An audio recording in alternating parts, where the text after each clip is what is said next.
আচ্ছা শোনো, তোমরা যেভাবে চাকরি করো আমি সেইভাবে চাকরি করি।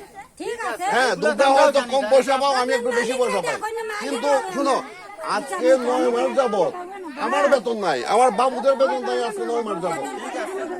আমরা কিভাবে থাকতেছি, কিভাবে খাইতেছি মালিকও কিন্তু জানো না, মালিকও কিন্তু ঘটনাটা জানেন না যে আমরা কিভাবে কি করতেছি। এখন তোমাদের ঘটনা হয়েছে বাগান চালাইতে মালিকের সমস্যা হইতেছে, টাকা পয়সা আসতেছে না, চায়ের দাম পাইতেছে না, বিভিন্ন কারণ।